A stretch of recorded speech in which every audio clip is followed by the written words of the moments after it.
Hey friends, Brandon Paul here. Thank you so much for joining me. And in today's video, we're going to talk about what makes Van Halen's I'm the One so special. Full disclosure, right from the beginning, unapologetically speaking, I've said for years now that I think this song, pound for pound, is the best rock guitar song of all time. Everything from Eddie's swing, his rhythm, his tone, the timing, the licks, the creativity, to the haphazard nature that Eddie had, it's just godlike. So let's jump right in and go through some different sections just to truly admire Eddie's greatness. Starting off with this intro riff, and I've said this many times before, I can't swing like the king, and I don't believe anybody can truly. But what I do know is that this intro riff, as well as the entire song, has the most awesome swing feel in it.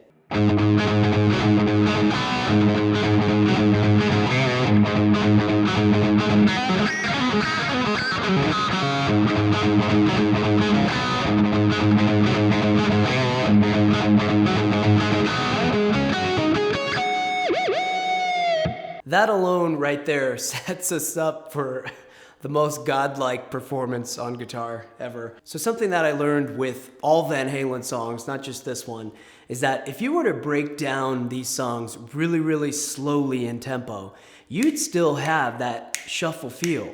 1 and 2 and 3 and 4 and 1 and 2 and 3 and 4.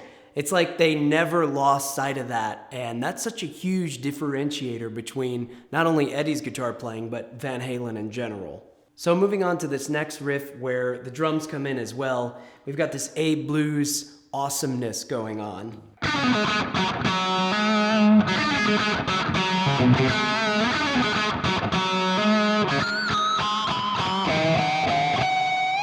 Everything in this, from that blues scale opening to certain strokes that really accent the riff, and those dragged pinch harmonics down at the end, is just so freaking cool. So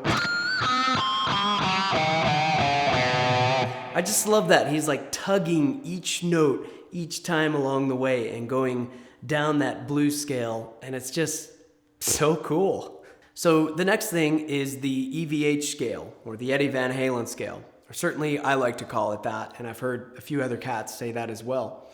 And what's really cool is this is like a combination of intervals just kind of mashed together.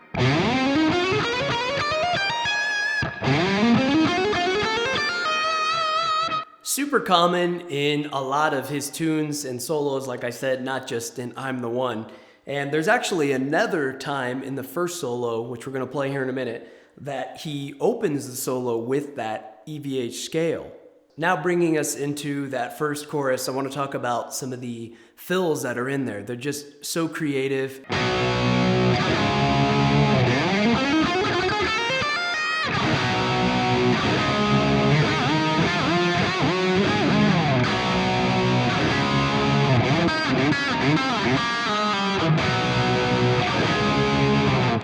As I was saying, I was going to tell you about how I kind of compartmentalize the EVH scale.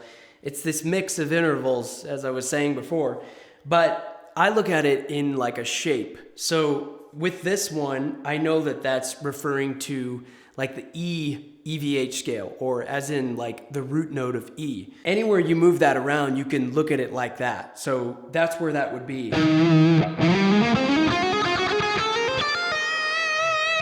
So the next one is a neat little texture with the whammy bar, and he's going up in octaves through the E natural minor scale. So this last fill is really cool before the solo. He's utilizing sixth intervals, but also some sevenths as well. So going through this, there's like some slides every time out as well. Those little extra inflections, you know, that just give it mojo.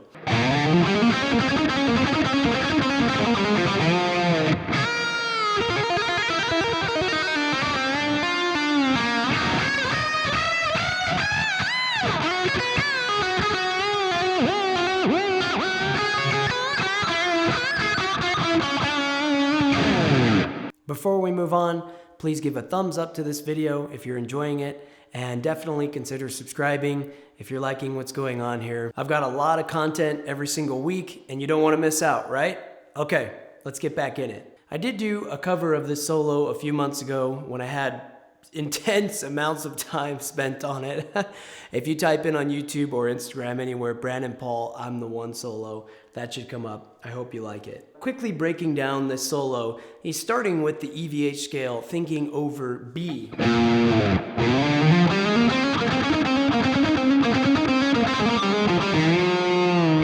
And it's this mixture of hammer-ons with picked notes as well. So you're getting a blend of both. It's not just all sheerly alternate picked or all legato. And that's a beautiful thing when you can mix them both like that. The next lick is that classic Eddie Van Halen chromatic tapping thing, right?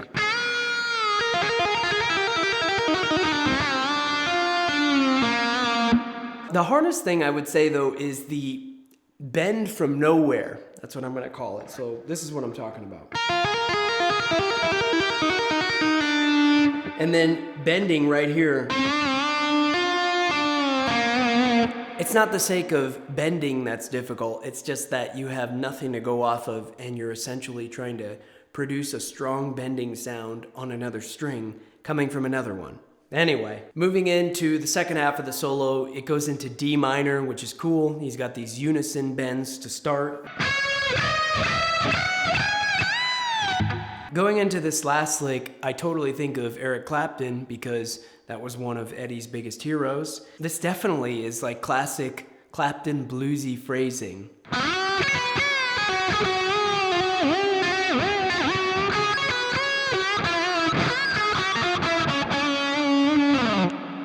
So into this next chorus fills, which equally as cool as the first chorus is fills, but different.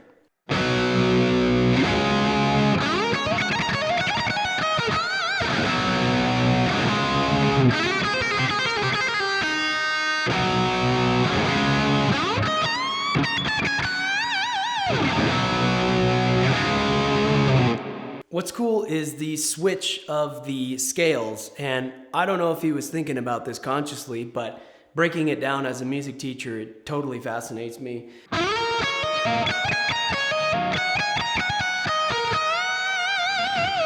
And it's, again, an interesting blend of hammer-ons and sheerly picked notes.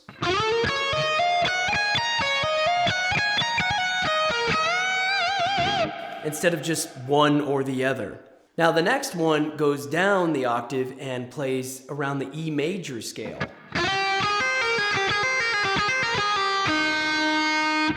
I think that one is super cool. I've never heard anyone really do something like that. The last one is based around the E blues scale now. Okay, so we went E natural minor, E major, or Ionian, and now we're doing E blues. However, the first note of this fill does start on the major 6, but from there it's all basically E blues. And that staccato with Eddie is so powerful. Bop, bop, bop, bop.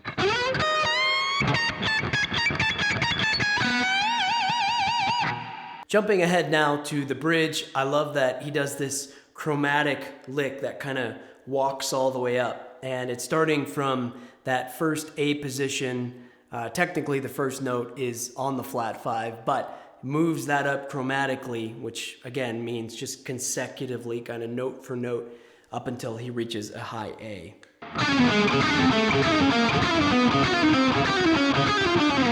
Jumping to the last chorus now, super cool with more fills on top of it. So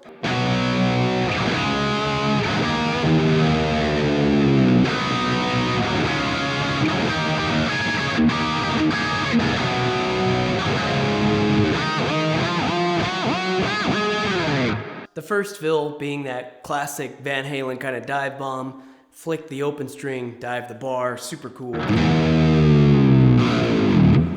That second one is really cool too because he's going from an E major to an E sus4 back and forth. And you'll see a lot more of that in the later years in the Sammy Hagar era.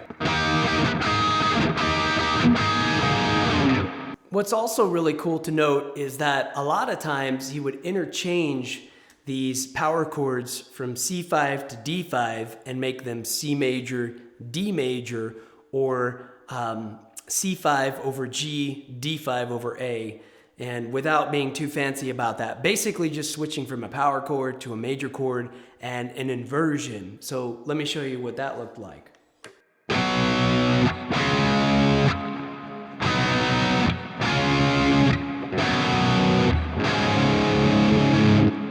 And of course that last fill, which is similar to the first chorus ones. I mean, just absolutely one hell of a song, right? Bone-crushing guitar playing on a level that we truly have never really seen before. That whole Van Halen 1 record is just a straight masterpiece, and it still blows my mind to this day that it was in 1978. And since then, there's been nothing that's been as groundbreaking as that. That's it for today, guys. If you want to learn and dive deeper into Van Halen's guitar playing, I do offer one-on-one private Zoom lessons. I'm teaching every single day in between my concerts and touring. I'd love to have you if you're serious about learning. Be sure to also follow me on my Instagram and Facebook at brandonpaulofficial. I'm always posting tons of content on there, including lots of Van Halen. I'll see you next week for another video here on YouTube. Peace out.